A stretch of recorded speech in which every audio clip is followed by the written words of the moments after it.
Hello everyone, welcome back to our channel. In today's video, I'm going to show you how to buy gems on Bingo Blitz app. It's a very simple and easy process, so I'm going to guide you through how to do it. Let's get started.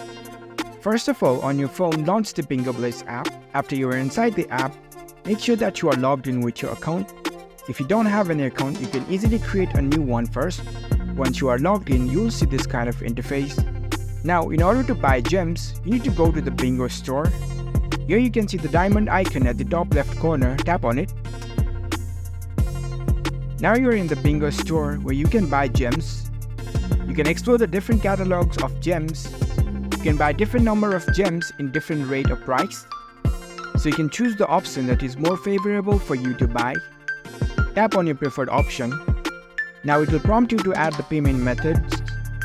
You can pay the price via PayPal, or you can use the Safe Card, or you can use your credit or debit card. So you can select your preferred method and continue the buying process. After entering your payment details, you'll be able to successfully buy the gems on your Bingo Blitz account. So that's it. That's how you can buy gems in Bingo Blitz. If you found this video helpful, don't forget to give this video a thumbs up and subscribe to our channel for more tech tips. Thank you for watching.